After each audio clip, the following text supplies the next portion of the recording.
ছেলেকে মা বাপ যত্ন করে কষ্ট করে রাতের পর রাত দিনের পর দিন কষ্টের পর কষ্ট নিজে না খেয়ে সন্তানের মুখে খাবার তুলে দিয়েছে সন্তানের বাপ মা। ওই ছেলে যখন বড় হয় স্কুল কলেজ ইউনিভার্সিটিতে পড়ে না, আল্লাহু আকবার, ইউনিভার্সিটিতে পড়ে যায়, এমএ বিএ বিএড হয়ে গেল। কিছুদিন পরে ছেলের বিয়ে দেওয়া হলো।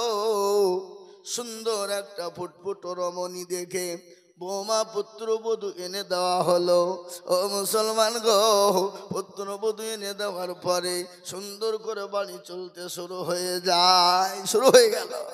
1 বছর চলে যায়, 2 বছর চলে যায়, কিন্তু একটা কথা না আপনাদেরকে বলি, 3 বছর পরে শাশুড়ি বউয়ের যুদ্ধ শুরু হয়ে গেল। শাশুড়ি বউয়ের যুদ্ধ হয় না? আপনাদের দেশে নাই নাকি?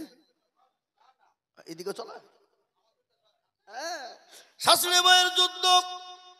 কিন্তু শাশুড়িদের একটা দোষ, পুত্রবধূ যদি একটা টুক করে অন্যায় করে তার গোষ্ঠী পর্যন্ত ধুয়ে দেয়। এরকম শাশুড়ি আছে না নাই? কথা বলে। কিন্তু তার মেয়ে যদি 1000 অন্যায় করে কিন্তু তার মা তার বিটিকে কোনো রকমের কোনো দোষ ধরে না। এটা হলো শাশুড়িদের অভ্যাস। আর বৌমাদের অভ্যাস, নিজের মা যদি 1000 বার কথা বলে, যদি খেতে না দেয়, নিজের মায়ের সঙ্গে ঝগড়া করে না। আর শাশুড়ি বউ যদি কোনো রকম রাগের মাথায় একটা কথা বলে দেয়, কিন্তু সেই বউ বাড়িতে তোলপাড় চালিয়ে দেয়। আছে না? কথা বলেন। স্বামীকে আলাদা করে দেয়। ও মুসলমান, আলাদা হয়ে গেল। কিন্তু ছেলে তো বড় শিক্ষিত, কিন্তু বউয়ের কাছে মাউর বুঝেন না? কথা বলেন না কেন? আজকে ছেলে পিলে মারা গেলে, মা বাপ মারা গেলে মাউর হয়ে যায় ছেলে পিলে, তাই না? কিন্তু এমনও পুরুষ আছে যে বউয়ের কাছে মাউর হয়ে যায়। জোরে বলুন ঠিক কিনা? বউয়ের কাছে ম্যাও ম্যাও করে কথা বলে, জোরে কথা বলতে পারে না। বলে কেন? যদি জোরে কথা বলে ওই বউ ও বলে তোমার ভাত আমি খাবো না, ওরকম মেয়ে আর হয়তো পাবে না। এর জন্য বউয়ের কাছে মাউর হয়ে যায়। এমনও কথা বউয়ের কথায় উঠে বসে। এমনও পুরুষ আছে বউকে স্বামীকে ধরে বিবিতে খুচিয়ে বসায় না? ধরে বলুন। এই 6 করে হাজাম পাড়ার লোক, স্বামীর হাতে বউয়ের হাতে কে কে মার খেয়েছেন? হাত তুলেন দেখে। কেউ দিলেন না। কেন? মেয়েরা দেখছে, যদি হাত বাইচান তুলে ফেলে তোকে বাড়িতে আবার খুঁজবে। তুই যা করিস ওখানে মৌলবি সামনে বললে, আর বলবে না ধরে বলুন, মৌলবি সামনে বলবে। বউয়ের কাছে মাউর হয়ে গেল। কিন্তু বেটার সুন্দর দেখে ফুটফুটো দেখে বিয়ে দিয়ে দিল। 2 বছর কেটে গেল, 3 বছর কেটে গেল, বাড়িতে থাকতে ভালো লাগে না। কিন্তু শুনেন তো, মেয়েদের ভাত ছাড়ানোর মেন কারিগর হলো মা, তার বড় বোন। ঠিক কিনা? ধরে বলুন। মার বড় বোন। মায়ের বুদ্ধিটার বড় বোনের বুদ্ধিতে মেয়েদের ভাত ছাড়িয়ে দেয়। অনেক অধিকাংশ মেয়েদের যায় না ধরে বলুন। বলো ভাত খেতে হবে না, চলে আয়, অন্য জায়গায় বিয়ে দিব। কিন্তু স্বামী ছেড়ে দেওয়া, স্বামী ডিভোর্স দেওয়া মেয়েদের কত যে জ্বালা, কত কষ্ট সে নিজে উপভোগ করতে পারে রে বাবা। যখন বাপের বাড়ি চলে যায়, 1 দিন 2 দিন 3 দিন, 1 মাস 2 মাস 3 মাস 1 বছর 6 মাস যখন হয়ে যায়, বাপ দেখতে পারবে না, মা দেখতে পারবে না, বহিন দেখতে পারবে না, ভাইয়েরা দেখতে পারবে না, ভাবিরা দেখতে পারবে না, পাড়া প্রতিবেশী তাকে দেখতে পারবে না। তখন বলবে মাবুদ গো, কেন আমি আমার মা এবং বোনের প্রলোভনে পড়ে আমার সুন্দর স্বামীটাকে আমি ত্যাগ করে দিলাম। আর মেয়েদেরকে সব থেকে যদি বেশি ভালোবাসে সেটা হলো তার স্বামী। তার স্বামী, স্বামীর থেকে বেশি আর ভালোবাসতে কেউ পারে না, পারতে পারে না কোনো। কিন্তু সেই ছেলের বউ যে নতুন প্রকারে শ্বশুরের সঙ্গে যুদ্ধ শুরু করে দিল। স্বামী এলো, এসে বলে শোনো, তোমার মা বাপের সঙ্গে আমার জন্য থাকা অসম্ভব। বলে ভিন্ন হয়ে যাও। ভিন্ন হয়ে গেল, তারপরও থাকতে মন চাই না। মায়ের কথা বোনের কথাটা আলাদা করবে, বাড়ি থেকে আলাদা হয়ে যাবে রে বাবা। ও দরদি মুসলমান গো, ও আল্লাহওয়ালা, তার উপরে আবার ভিন্ন হয়ে গেল। বলে চলো ছইগনি বাজারে, ইসলামপুরের বাজারে, দৌলতাবাদের বাজারে বাড়ি ভাড়া করে থাকবো, কিন্তু তোমার বুড়ো বুড়ি মায়ের মুখ দেখবো না। এরকম বউ আছে না? কথা বলেন। স্বামী বলেন, ও বিবি, আমার কাছে তো পয়সা নাই, আমি কোথায় পয়সা পাবো? ঘর ভাড়া করার মতো টাকা নাই, চাকরি হলো না, চাকরি তো পাবো না। বলে কোনো ব্যাপার নাই, তুমি আমার বাপের বাড়িতে ঘর জামাই থাকবা, আমার বাপের বাড়ি থেকে খাওয়া দাওয়া করবা, কিছু ইনকামের ব্যবস্থা করবা, কিছু পয়সা হয়ে গেলে দৌলতাবাদের বাজারে একটা জমি কিনবো, ফ্ল্যাট করে ভাড়া দিব, আর নিজেরা থাকতে শুরু করব। এরকম ঘটনা। মুসলমান চলে গেল শ্বশুর বাড়িতে, শ্বশুর বাড়িতে গিয়ে ঘর জামাই হতে শুরু হয়ে গেল। ঘর জামাই থাকতে থাকতে শ্বশুর দেখতে পারে না, শাশুড়ি দেখতে পারে না, ছেলেকে কোনো রকম ভাবে কুয়াতে পাঠিয়ে দেওয়া হলো, এদিক ওদিক থেকে পয়সা ম্যানেজ করে পাঠিয়ে দেওয়া হলো। কুয়েত থেকে ইনকাম করে 3 বছর 4 বছর কেটে গেল। যত টাকা হয় বিবির অ্যাকাউন্টে পাঠিয়ে দেয়, আর ওই টাকা নিয়ে বিবি ফুর্তি করে, আর বড় মোবাইল কিনে দিয়েছে স্বামী তাকে কুয়াতে, আর মোবাইল নিয়ে করছে পরকিয়া দেশে। পরকিয়া বলে না? এই পরকিয়া বুঝেন তো আপনারা নাকি? না বুঝেন নাকি? এখন স্ট্যান্ডার্ড ভাষা। আগে বলতো প্রেম করে, মানে খারাপ ভাষা। স্ট্যান্ডার্ড ভাষা বলছে পরকিয়া করে, কেউ বুঝতে পারবে না। যেমন সুদের জিনিস, আগে সুদ বলতো ভালো লাগতো না, এখন ওটাকে ইন্টারেস্ট বলে চালিয়ে দেয়, তার মানে ওটা স্ট্যান্ডার্ড ভাষা। আল্লাহর ফেরেশতা খুঁজে পাবে না নাকি? কথা কন না কেন? ফেরেশতা খুঁজে পাবে না। আল্লাহ বলে, শোন, তুই যত রকমের চালাকি করবি, আমার কাছে চালাকি চলবে না, আমার কাছে কোন রকমের কায়দা চলবে না। আজ আমি আপনাদেরকে শোনাবো রে বাবা, ও আল্লাহর গোলাম, নবীর উম্মতের দল, ভালো করে শুনেলেন। কুয়াতে ইনকাম করে টাকা পাঠিয়ে দেয়, হাজার হাজার টাকা পাঠিয়ে দেয়, লক্ষ লক্ষ টাকা পাঠিয়ে দেয়। এদিকে বিবি ফুর্তি করে, আনন্দ করে। কিছুদিন পরে ডাক্তার বলল, ও ভাই তুমি বাড়ি চলে যাও। বলে কেন গো? বলে এমন একটা অসুখ তোমার হয়ে গেছে, ছয়াচার, তোমার এই অসুখ আর ভালো করা যাবে না, তুমি আর বেশি দিন বাঁচবা না, চলে যাও, বেশি দিন বাঁচবা না তুমি। ছেলের মন খারাপ। আল্লাহ, সব ছেড়ে ছুড়ে দিয়ে ইনকাম করলাম, ইনকাম করার পরে আজকে আমি আর বাঁচবো না। যখন আমি বাঁচবো না, শ্বশুর শাশুড়ি বিবিকে একটা চিঠি লিখি। চিঠি লিখলো, শ্বশুর মশাই, শাশুড়ি মা, বিবি গো, আমি তো বাড়ি চলে আসবো, ডাক্তার বলেছে আমার ছয়াচার রোগ হয়েছে, আমি নাকি আর বাঁচবো না, তো আমি অমুক দিন অমুক টাইম অমুক ফ্ল্যাটে ফিরবো। চিঠিখানা দিয়ে দিল। শ্বশুর মশাই শিক্ষিত মানুষ, চিঠিখানা পড়ছে, পড়ার পরে উত্তর দিয়ে বলল, জামাই তুমি যখন বাড়ি ফিরবা আমার জন্য অমুক অমুক জিনিস কিনে আনবা। শাশুড়ি চাইলো, বিবি চাইলো, ও মুসলমান চিঠির উত্তর দিয়ে পাঠিয়ে দিল।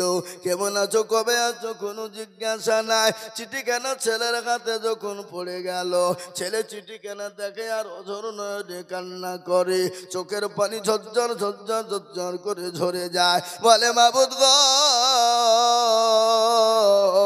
যাদের জন্য ইনকাম করে লক্ষ লক্ষ টাকা পাঠিয়ে দিলাম, তারা আমি কেমন আছে জিজ্ঞাসা করলো না, আমার শরীর কেমন আছে তারা জিজ্ঞাসা করে না, আমার কাছে জিনিস চাই। ও আল্লাহ, এ জীবন আমি আর দুনিয়াতে রাখবো না, এ দুনিয়া থেকে জীবনকে নষ্ট করে দিব। কিছুক্ষণ পরে ছেলের জ্ঞান ফিরে এলো। বলে না না না না না, জীবন নষ্ট করলে হবে না।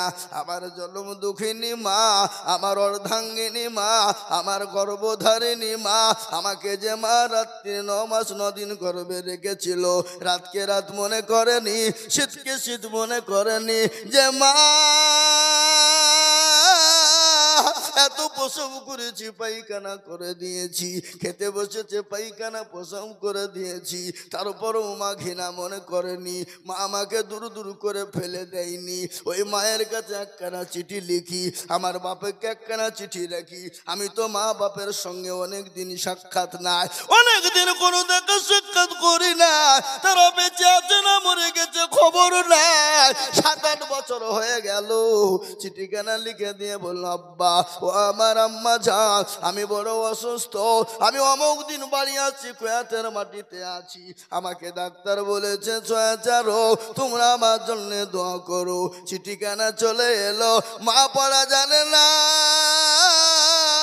বাপ জানে না, গ্রামের মোড়লের কাছে চলে গেল, বলে গো মোড়ল সাহেব, আমি তো পড়াশোনা জানি না, আমার মা আমার কলেজের সন্তান আমাদের সঙ্গে যোগাযোগ করে না, আজ 8 বছর পরে চিঠি লিখে পাঠিয়েছে, দেখো গো দেখো আমার কলেজের সন্তানের কিছু হয়ে গেল নাকি। চিঠিখানা মোড়ল পড়ে, আর মায়ের চোখ দিয়ে ঝরঝর করে পানি ঝরে যায়, বাপের ভাগ চোখ দিয়ে পানি ঝরে যায়। মা সেজদায় পড়ে গেল, বলে কলেজের সন্তান, ও বেটা রে, আজ 8 বছর হয়ে গেল, কোনো যোগাযোগ নাই, ও বেটা আজকে তোর অসুখ হয়ে গেছে, আল্লাহর কাছে দোয়া করি, আমি যে তোর মা আজ থেকে রোজা রেখে দিলাম, ও বেটা যতক্ষণ পর্যন্ত তুই বাড়ি না আসবি আমি আর রোজাকে ভাঙবো না। ও কলেজের সন্তান, আমি যে তোর বাপ, ও বেটা রে, তুই যতক্ষণ পর্যন্ত বাড়ি না আসবি আমার গরু ছাগল ভেড়া মুরগি উড় যা আছে আমি সমস্ত জিনিসকে আল্লাহর রাস্তায় সদকা করে দিলাম। আর নবী আমার বলে গেছেন, আস-সাদাকু তারাদুল বালা, সদকা করলে বালা দূর হয়ে যায়, মুসিবত দূর হয়ে যায়। সন্তানের জন্য চিঠিতে উত্তর দিয়ে বলে, বেটা রে, ও কলেজের সন্তান,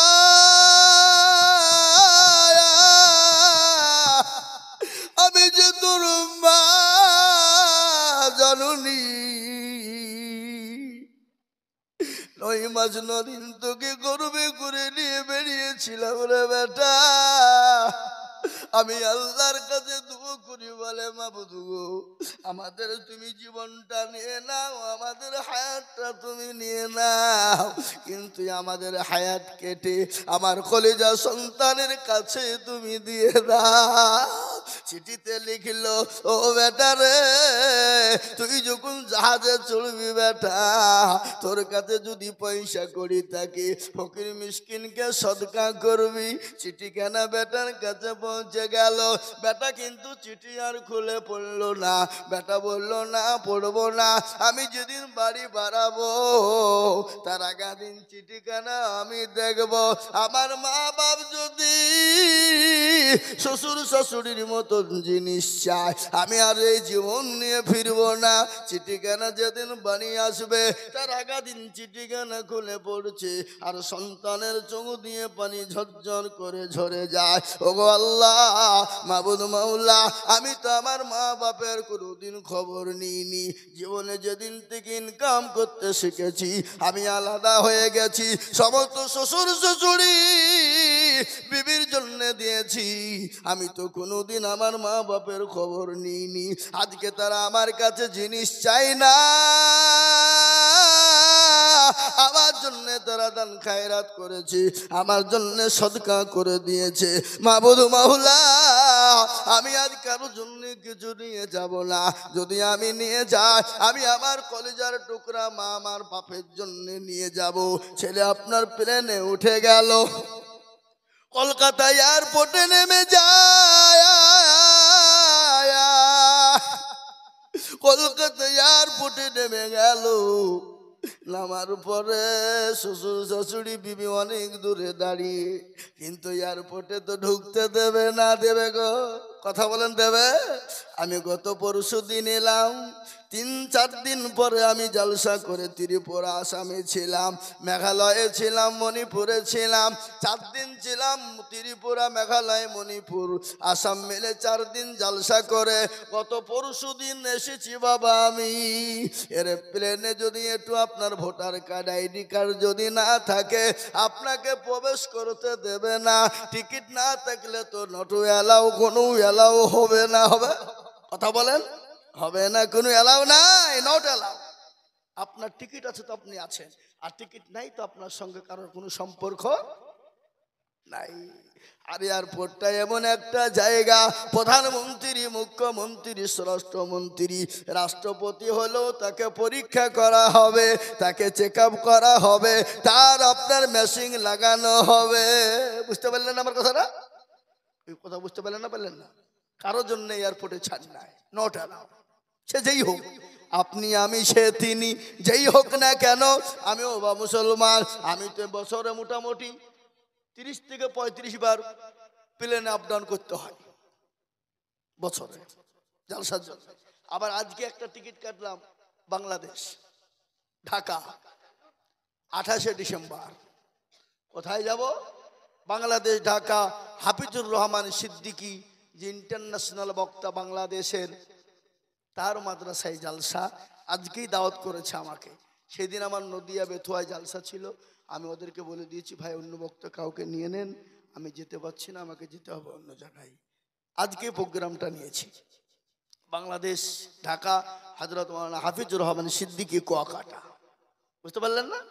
এ মুসলমান, 28শে ডিসেম্বর।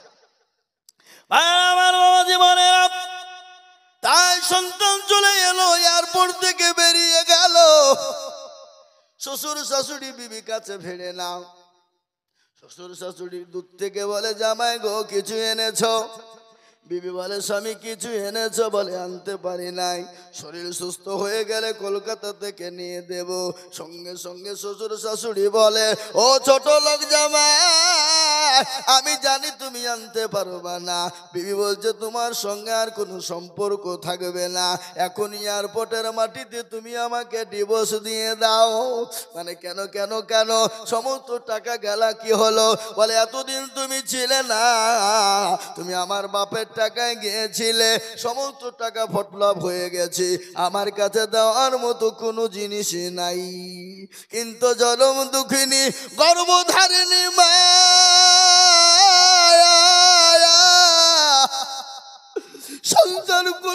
সন্তান কোনোদিন মায়ের খোঁজ নিল না, বাপের খোঁজ নিল না। ওই মা দৌড়তে দৌড়তে গিয়ে সন্তানকে জড়িয়ে ধরে। ছেলে বলে মা গো আমার চর্চা রোগ হয়েছে, মা তুমি সরে যাও, সরে যাও। বেটা, মা বলে বেটা রে বেটা, আমার যদি জীবন চলে যায় যাবে, আমি আল্লাহর কাছে দোয়া করে রোজা করে বলেছি ও আল্লাহ তুমি আমার জীবনটা নাও, কিন্তু আমার কলেজার সন্তানকে আমার কাছে ফিরিয়ে দাও। আহা, এই হলো মায়ের ভালোবাসা। অনেক আছে ছেলে মাকে দেখতে পারে না, বাড়ি থেকে বের করে দেয়, খেতে দেয় না, মায়ের গায়ে হাত তুলে মাকে দূর দূর করে তাড়িয়ে দেয়। কি বলে না? বলে না? কথা বলেন। আল্লাহর কোরআন বলে ওয়া কুল লাহুমা কওলান কারীমা, ওয়া কুল লাহুমা কওলান কারীমা। তোমার মাকে তুমি, তোমার তো দূরের কথা, তোমার মাকে তুমি জোরে কথাও বলতে পারবা না, তোমার মাকে চোখ রাঙিয়েও কথা বলবা না। আর তুমি যদি তোমার মাকে গালি দাও, তোমার মাকে মারো, চোখ রাঙিয়ে কথা বলো, তোমার ইবাদত আল্লাহর দরবারে কবুল হবে না, তোমাকে জাহান্নামে যেতে হবে। হবে না? জোরে বলুন, এরকম আছে না? আল্লাহর কোরআন বলে আজকে অনেক ছেলেকে মেরে, আপনার অনেক ছেলে মাকে মারে, কিন্তু আমি আপনাদেরকে বলি তুমি আমি যখন ছোট ছিলাম কত অত্যাচার করেছি, কত জুলুম করেছি, কত কষ্ট দিয়েছি। তোমার মা যদি সেদিন তোমাকে গলা টিপে মেরে দিত, তোমার কিছু করার ছিল না। আজকে তোমার মা বৃদ্ধা হয়ে গেলে তোমার মাকে তুমি দেখতে পারো না, তোমার মা নোংরা করে ফেলবে বলে বাড়ি থেকে বের করে দাও, কিন্তু আল্লাহর কাছে তোমাকে জবাবদিহি করতে হবে। মায়ের দোয়ায় সন্তান জান্নাতি হয়ে যায়, হয় না? জোরে বলুন, কথা বলুন। ও আল্লাহর গোলাম, নবীর উম্মতের দল, আল্লাহর নবী মুসা আলাইহিস সালাম আল্লাহর কাছে দোয়া করে, ও আল্লাহ তুমি আমাকে জান্নাতে দিও। আল্লাহ বলে, মুসা রে, তুই তো জান্নাতে যাবি এবং তোর সঙ্গে জান্নাতের একজন সঙ্গী হবে, সে হলো অমুক দেশের কসাই। কে? অমুক দেশের কসাই। মুসা আলাইহিস সালাম বলছে, আল্লাহ তুমি আল্লাহ খুঁজে পেলিয়ে না, তুমি ওই কসাইয়ের সঙ্গে দিবা জান্নাত? আল্লাহ বলছে, মুসা তুই একবার খোঁজ নে। কি খবর? বসো বসো বসো, শোনা, বসো, পালাও না। মুসলমান, মুসা আলাইহিস সালামের কসাই মুসা নবীর সঙ্গে জান্নাতে যাবে, কি কারণে? সেটা হলো তোর মায়ের জন্য। মুসা নবী আলাইহিস সালাম সে বাড়িতে গেল, কোনো পরিচয় দিল না, মেহমানদারি করলেন। সে কসাই কিছু ভালো ভালো মাংস নিয়ে গেলেন, কসাইকে নিয়ে গিয়ে মুসা নবীকে আলাইহিস সালামকে খেতে দিলেন। মুসা নবী বলেন, ও ভাই তুমি আমার সঙ্গে খাও। বলে, আমি তো খাবো না। বলে, কেন খাবে না? বলে, আপনি খেয়ে নেন, আপনি মেহমান মানুষ, আমার দেরি আছে। বলে, কি দেরি? বলে, আমি তোমার আগে দেরি দেখবো। বলে, হুজুর গো, ওগো মেহমান সাহেব, আমার একজন মা আছে বৃদ্ধা, একবারে ফুটবলের মতো হয়ে গেছে, মা চলতে পারে না, মা উঠতে পারে না, মা বসতে পারে না। আমি মাকে সুন্দর করে গোসল করিয়ে দেব, আমার মাকে আমি নিজে চিবিয়ে চিবিয়ে খাবার মুখে তুলে দিব, আমার মা খাবে, তারপরে আমি খাবো। এরকম করে মুসা আলাইহিস সালাম দেখলেন। কিন্তু মুসার মা, কসাইয়ের মা হাতটা তুলে দিয়ে আল্লাহর কাছে বলছে, আল্লাহ আমার সন্তানের উপর আমি এত খুশি হয়ে গেছি গো আল্লাহ, আমার সন্তানকে তুমি মুসা নবী আলাইহিস সালামের সঙ্গে কাল কিয়ামতের মাটি তুমি জান্নাতি করে দিও। এ বাবা, মায়ের দোয়ায় সন্তান জান্নাতি হয়ে যায়। মায়ের দোয়াতে জীবনের সন্তান যদি একবার মা বদদোয়া করে দেয়, মাকে হাত তুলে দোয়া করতে হবে না? বাপ মায়ের হাত তোলা দরকার নাই। শব্দ যদি তোমার মা করে দেয়, তোমার জন্য জাহান্নাম অনিবার্য, তোমাকে দুনিয়াতে জীবনেও শান্তি পেতে হবে না।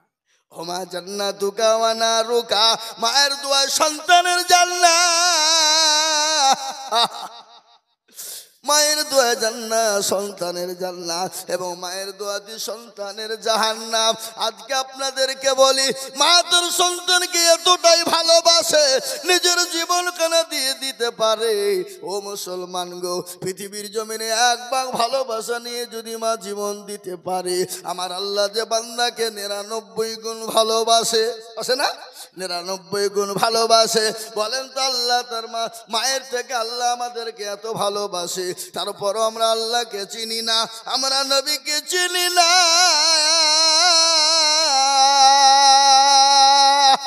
একটু ফোন করে বাংলাদেশে ফোন এসেছে। আসসালামু আলাইকুম ভাইজান। বলছিলাম, ভাই আমার দুটো জালসা, একটা জালসা করে এসে আর একটা জালসাতে বক্তব্য দিচ্ছি, আমি বক্তব্য করে রাত্রে ফোন দিই। জি জি, ঠিক আছে, ইনশাআল্লাহ ইনশাআল্লাহ। জি, ও মুসলমান দরদি, আল্লাহওয়ালা নবীর প্রেমিকেরা, আল্লাহ যদি এতটা মানুষকে ভালোবাসে, কিন্তু সেই মুসলমান আল্লাহকে চিনে না, সেই মুসলমান নবীকে চিনে না, সেই মুসলমান রসুল চিনে না, সে মুসলমান মসজিদ চিনে না, সে মুসলমান মাদ্রাসা চিনে না, সে মুসলমান কোরআন চিনে না, সে মুসলমান মসজিদে আজান হয় হাইয়া আলাস সালাহ, আর আমরা চায়ের দোকানে বসে বলি আমরা পারলাম না, ইমাম আর মার্জিন তারা দুজনেই চালা। কিনা জোরে বলুন, এই কথা ঠিক না বেঠিক জোরে বলুন। আজকে আমাদের দেশের লোক নামাজ পড়ে, কথা কন না কেন, নামাজ পড়ে না। আজকে হাজাম পাড়া দিয়ে বলি যে এই গ্রামে জালসা এসছি, অন্য গ্রামের কথা বলতে গিয়ে মার খাবো নাকি, নাকি বলছেন? যদি আমি অন্যায় করি মারতে তো পারবেন না, কেন আমি আপনাদের মেহমান, নাকি বলছেন? বুঝছেন না, মারবেন নাকি? এ মুসলমান, আমাদের দেশের লোক নামাজ পড়ে না, 98% লোক নামাজ পড়ে না। ক পার্সেন্ট পড়ে? 90। এই দেশের লোক হিসাব জানে না নাকি গো? 2% পড়ে, কিন্তু 2% লোকের নামাজ হয়, কথা কন না কেন? 1% লোকের কোনো ভাবে হয়, আর 1% লোকের নামাজ হয় না। বলে হুজুর আপনি কি করে জ্বললেন? আমি আইজুল হক বলে যাই, কেন হয় না বাবা, কেন হয় না শুনলেন? চাচা 20 বছর ধরে নামাজ পড়ে, মুরব্বি হয়ে গেছে, দাড়ি পেকে গেছে, কিন্তু চাচা তাহাত জানে না, চাচা দুরূদ শরীফ জানে না, দোয়া কুনুত জানে না, দোয়া মাসুরা জানে না, দোয়া শোনা জানে না। ইন্না তাইনা কুল, তার মধ্যেও দেখা যায় 20টা ভুল।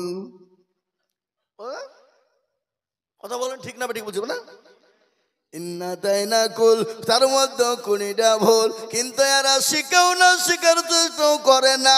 ইমামের কাছে কোনোদিন বলে না হুজুর গো আপনি তো আমাদের হুজুর ইমাম সাহেব, মসজিদের একটু নামাজটা ঠিক করে দেন, একটু কোরআনটা ঠিক করে দেন, একটু সূরা গালা ঠিক করে দেন, একটু দুরূদ শরীফ এত ঠিক করে দেন। বলে কেন গো, কেন বলবে না বলেন তো দেখি, কেন বলবে না? কারণ আছে, কারণ আছে না নাই? ডাল মে কুছ কালা হ্যায় না, হ্যায় না, কথা বলেন, কেন বলে না? দেখছি ইমামের কাছে যদি চলে যায়, আর ইমামের কাছে যদি শিখতে যায়, আর ইমাম যদি আমার ভুল ধরে ফেলে, তাহলে ইমামের কাছে আমার মোড়লি চলবে না, আমার মাতাব্বরি চলবে না, আমার দাদাগিরি ইমামের কাছে চলবে না, আমাকে ইমামের কাছে মাথা নত করতে হবে, ঠিক কিনা জোরে বলুন। আর আমাদের দেশের ইমাম সাহেবরা এই মালগুলাও কিন্তু কমাল হয়, এরাও কোনোদিন বলে না চাচা গো আপনি আমার পেছনে পেছনে ঘুরেন, আপনি আমার মুসল্লি, আসুন আপনাকে নামাজ ঠিক করে দিই, কোরআন ঠিক করে দিই, সূরা গালা ঠিক করে দিই। জীবনেও বলে না। কেন বলে না জানেন? কি কারণে বলে না? মৌলবি বলছে যে তো 5,000 টাকা বেতন দাও, 1000, তোমাকে নামাজ শিখাবো, তোমাদের ভাগ্য ভালো আমি ওযু করে নামাজ পড়াই, বেশি কায়দা করবা, আমি বিনা ওযুতে নামাজ চালিয়ে দেব, তোমার নামাজ হলো কি না হলো আমার দেখার নাই। 5,000 টাকা বেতন। এ বাবা, আজকে ছেলেরা মাদ্রাসায় কেন বাপ মা দিতে চায় না? বলে ভিখারি লাইনে দেওয়া যাবে না, ফকিরি লাইনে পড়তে দেওয়া যাবে না। বলে কেন যাবে না? মাদ্রাসায় দিলে ভিক্ষা করে বাড়াতে হবে, মৌলবি হয়ে 5,000 টাকা দিয়ে কি হবে? আমি আপনাদেরকে বলি আজ ইজ্জত সম্মান আপনারাই নষ্ট করেছেন, আজকে সমাজকে নষ্ট করেছে, আলেমদের সম্মান নষ্ট করে দিয়েছেন, ইমামদের সম্মান নষ্ট করে দিয়েছেন। আজকে আমি আপনাদেরকে বলি ইমামের বেতন যদি 20,000 30,000 টাকা হতো, আমার মনে হয় চৈগনি খাজাম পাড়া থেকে প্রত্যেকটা ঘরে ঘরে মৌলবি তৈরি হতো, হতো না? হতো না? বলে সরকারি চাকরির প্রয়োজন নাই, 30,000 বেতন মানে বড় বেতন রে বাবা, তোর সুন্দর করে সংসার চলে যাবে, তোকে কোনো দিকে যেতে হবে না, কোরআনওয়ালা হো, নামাজি হো, আল্লাহওয়ালা হো, 2 দিনই হবে, দুনিয়া হবে আখিরাতও হবে, কবরও যেতে পারবি, ঠিক কিনা জোরে বলুন। এই বাবা, এই মানগুলো নষ্ট করছে কারা? আমাদের দেশের আজকাল মসজিদের সেক্রেটারি, সভাপতি, কেসের এই মালগালা তো আরো করা, জীবনে মসজিদ চিনে না, আবার সেক্রেটারি সাজিয়ে বসে আছে, সভাপতি মুখে দাড়ি নাই, হারামখোর। ওই সমস্ত হারামখোরদেরকে মসজিদের সেক্রেটারি, সভাপতি, কেসিয়ার করা যাবে না, যাবে না। যারা নামাজ পড়ে না, রোজা করে না, বিড়িতে মারে টান, গাঁজা মদ খায়, এমনও মসজিদের সেক্রেটারি আছে মসজিদের টাকা দিয়ে লটারি কাটে। আমার কাছে প্রমাণ আছে। লটারি কেটে টেরে গুঁজেছে, টেরে যে শুক্রবার জুম্মা পড়তে গেছে বাপ, জুম্মা পড়িয়ে বাবজি বাড়াইতে উঠতে গিয়ে রুকু থেকে নুঙ্গিও খুলে পড়ে গেছে, লটারিও পড়ে গেছে। বলে নুঙ্গি তোলা বাদ দিয়ে লটারি তুলছে, বলে ইজ্জত চলে যায় যা, কিন্তু বেজ্জতি হওয়া যাবে না। কি বুঝতে পারলেন না? সেক্রেটারি, মসজিদের সেক্রেটারি হবে কারা? 5 ওয়াক্ত নামাজি হবে যারা। সভাপতি হবে কারা? 5 ওয়াক্ত নামাজি হবে যারা। ক্যাশিয়ার হবে কারা? 5 ওয়াক্ত নামাজি হবে যারা। কমিটি হবে কারা? নামাজ পড়ে যারা। আর আমাদের দেশে নামাজ পড়ে না তারা হবে সেক্রেটারি। রোজা করে না যারা তারা হবে ক্যাশিয়ার। আপনার মসজিদ চিনে না যারা তারা হবে সভাপতি। ঠিক না? আমাদের দেশের মসজিদ গুলো মার্বেল দিয়ে বানায়। ও মুসলমান, মার্বেল দিয়ে 1 কোটি টাকা খরচ করে মসজিদ বানিয়েছো, আর মসজিদের ইমামের ঘর হলো সিঁড়ির তলায়। মসজিদের ইমামের বেতন হলো 5,000 টাকা। আমি আজিজুল হক বলে দিয়ে যাচ্ছি, ইমামের বেতন যদি 4,000 5,000 টাকায় নামাজ পড়েন, ওই গ্রামের মুসল্লিদের ইমামের পেছনে নামাজ হবে না, নামাজ হবে না। আপনাদের হিসাব নাই? আপনার বাড়ি সংসার চালাতে গেলে কি করি আপনি বুঝতে পারেন যে আমার 5,000 টাকায় চলবে? 5,000 টাকায় সংসার? ইমামের বেতন 5,000 টাকা। মাগরিবের নামাজ পড়েছে আলহামদুলিল্লাহি রাব্বিল আলামিন আর রহমানির রহিম। আল্লাহ, মাস তো সে 27 তারিখ হয়ে গেল, 5,000 টাকা বেতন পাবো। স্কুলে তো এত ভিজিট বাকি, ডাক্তারের দোকানে এত বাকি। আল্লাহ, বইয়ের ছায়া কিনবো না ব্লাউজ কিনবো, ছেলের জামা কিনবো না কাপড় কিনবো। গায়রিল মাগদুবি আলাইহিম ওয়ালাদ-দাল্লিন। ফেরেশতা বলছে কি নামাজ রে, মৌলবীকে পাঠাবো, মুসল্লিদেরকে পিটবো। বুঝতে পারলেন আমার কথা না? এটা হাসি, এটা হাসি নয়, এটা হাসি নয়। তাই আমি বলি বাপ, ও আল্লাহর বদল, আল্লাহ ওয়ালা নবীর উম্মতের দল, আমি আপনাদেরকে বলবো যে এখন যেমন এখন না কেন, আপনি 5 ওয়াক্ত নামাজি হয়ে যান। এই নামাজের জন্য দয়ার নবী, বিশ্ব নবী, আল্লাহর নবী, নবী মুহাম্মদুর রাসূলুল্লাহ সাল্লাল্লাহু তাআলা আলাইহি ওয়াসাল্লাম মায়েশার উপর মাথা দিয়ে শোয়া। আহ, কি মজা দেখলেন! নবীজি মায়েশার উপর মাথা দিয়ে শোয়া আছে। আল্লাহর নবীর চেহারার দিকে একবার করে মায়েশা তাকায়, আর পূর্ণিমার চাঁদের দিকে একবার করে আয়েশা তাকায়। আল্লাহ নবী বলেন, আয়েশা গো, তুমি একবার পূর্ণিমার চাঁদের দিকে তাকাও, একবার আমার চেহারার দিকে তাকাও কেন বলো? বলো ইয়া রাসূলুল্লাহ, ইয়া হাবিবাল্লাহ, ও আল্লাহর হাবিব, আমি আয়েশা পূর্ণিমার চাঁদের দিকে তাকায়, কিন্তু পূর্ণিমার চাঁদের কিন্তু কলঙ্কর দাগ আছে। কিন্তু আমার নবীর চেহারার দিকে যখন তাকায়, মনে হয় আমার নবীর চেহারার মধ্যে কোনো রকমের কোনো স্পট নাই। সুবহানাল্লাহ বলুন। কোনো দাগ নাই। আজ আমি আপনাদেরকে বলি, গোটা বিশ্বে যে বেঈমান কাফেররা নবীকে গালি দেয়, আমি তাদেরকে বলবো, বেঈমান, আমাদেরকে গালি দাও মেনে নিব, আমার মা বাপকে গালি দাও মেনে নেব, আমাকে তুমি মারো মেনে নিব, কিন্তু আমার নবীকে যদি গালি দাও, আমাদের এক বিন্দু রক্ত থাকতে, আমাদের জীবন থাকতে আমরা ছেড়ে দেব না। এই তো বোম্বাইয়ের মহারাষ্ট্রের মাটিতে কিছুদিন আগে, 1.5 মাসও হয়নি, একজন পুরোহিত বাবা রামজি মহারাষ্ট্রের মাটিতে আমার নবীকে গালি দেয়। গালি দেওয়ার কারণে আশিকে রাসূল মুসলমানেরা গজওয়ায়ে হিন্দ কাকে বলে, গোটা মহারাষ্ট্রকে জাম করে দিয়েছিল। তারা বলে দিয়েছে, শোনো, এরপরে যদি আমার নবীকে কেউ গালি দেয়, আমার নবীকে নিয়ে কুরুচিকর মন্তব্য করে, আমাদের এক বিন্দু রক্ত থাকতেও ছেড়ে দেব না। প্রয়োজন হলে মাথায় পতাকা বেঁধে আমরা মুসলমানেরা, প্রয়োজন হলে আমরা আমাদের জীবন দিয়ে দেব, কিন্তু আমরা কখনো আমরা নবীর অবমাননা সহ্য করব না।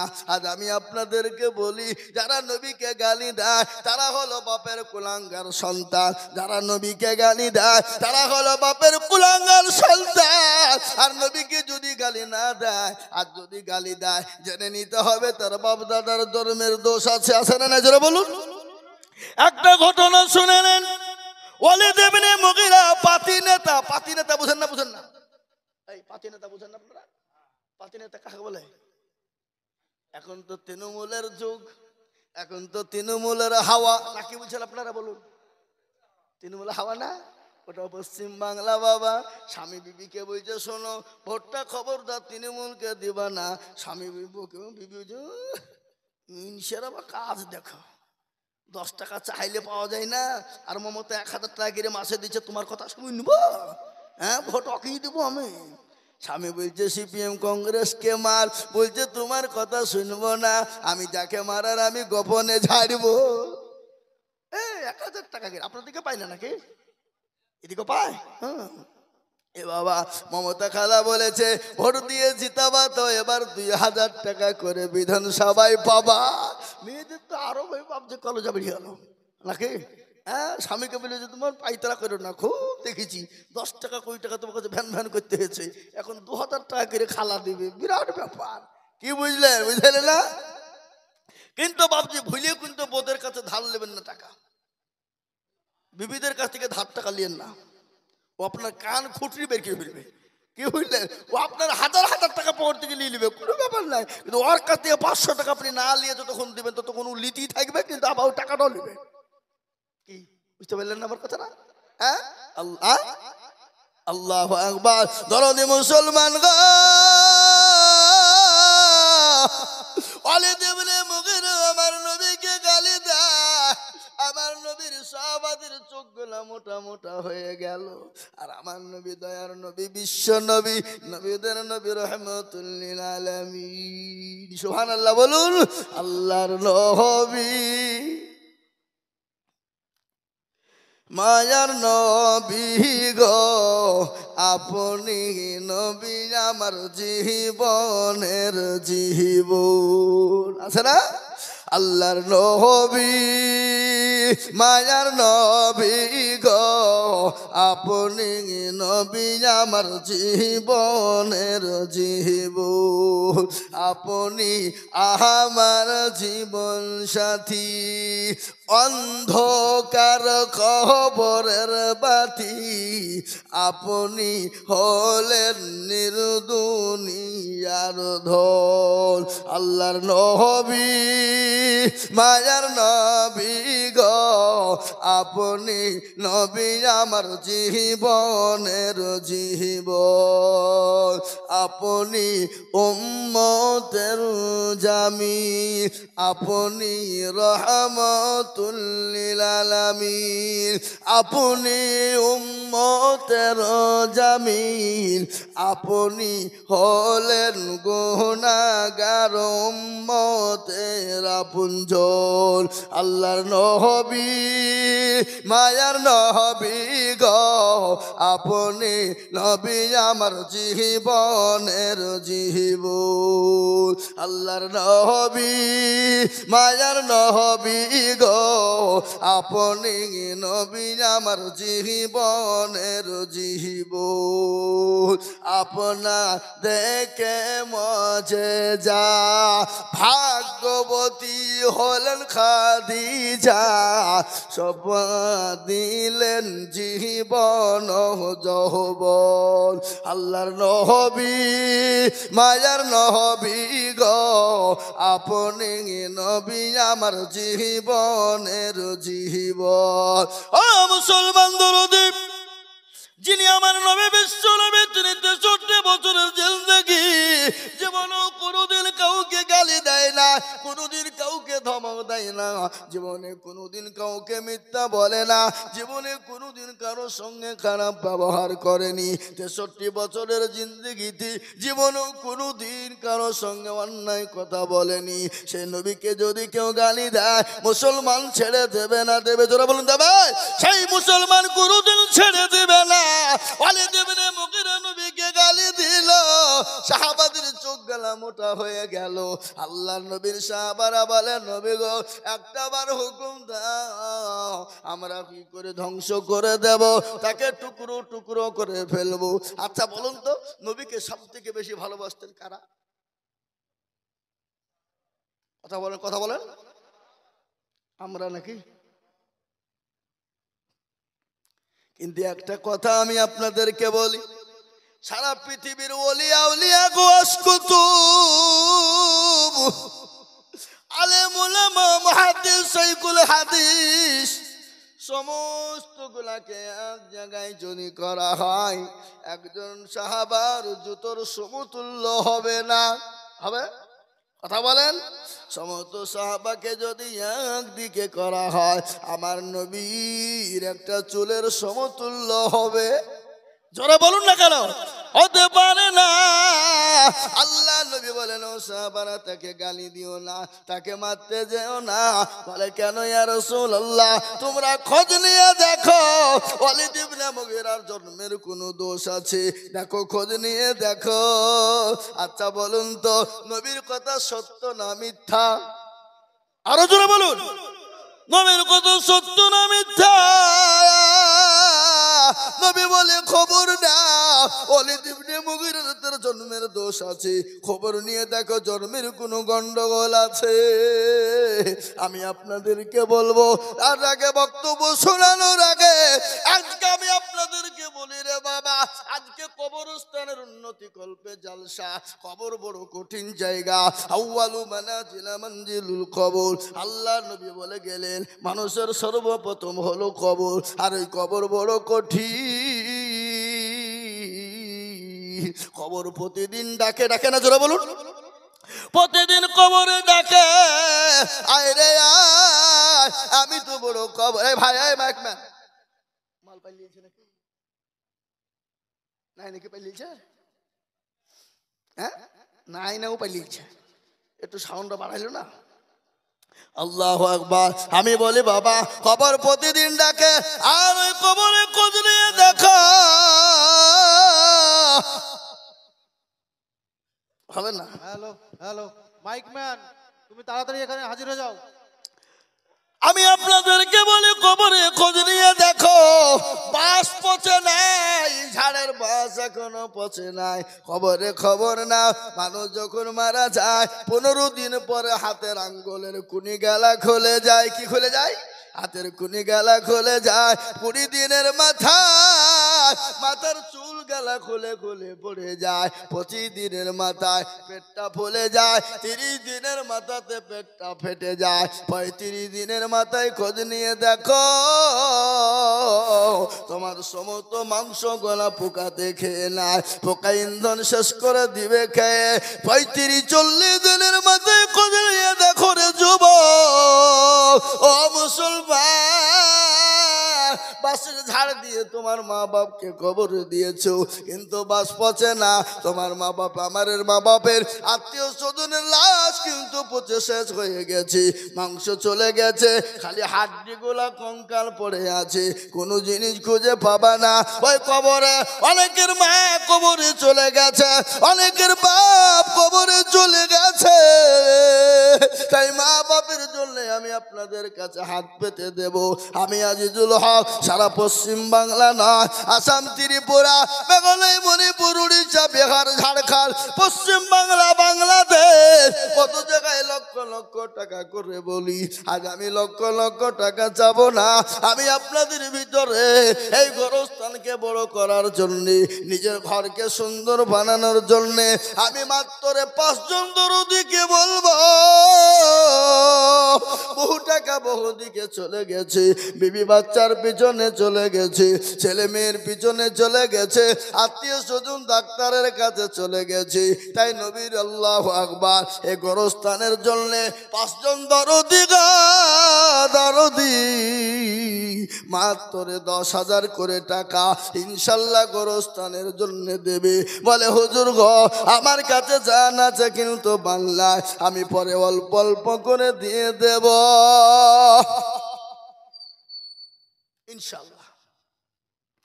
সর্বপ্রথম আমি একবার তাকবীর দেব, আর তাকবীর দেওয়ার সঙ্গে সঙ্গে বলে হুজুর আমার কাছে জান আছে কিন্তু মাল নাই, আমার কাছে জান আছে মাল নাই, পরে দিয়ে দেব। তাই সর্বপ্রথম একজন দরদি আল্লাহওয়ালা এই গোরস্থানকে সুন্দর তৈরি করার জন্য, নিজের ঘরটা বানানোর জন্য সর্বপ্রথম 10,000 টাকার দাতা একজন দরদি। একবার বলি নারায়ে তাকবীর। ইনশাআল্লাহ সর্বপ্রথম একজন ভাগ্যবান আল্লাহওয়ালা দিনওয়ালা নবীর প্রেমিক ইসলামের প্রেমিক হাতটা তুলে দিয়ে বলবো হুজুর গো আমার কাছে জান আছে মাল নাই, আমি পরে অল্প অল্প করে দিয়ে দেব। তাই সর্বপ্রথম একজন দরদি 10,000।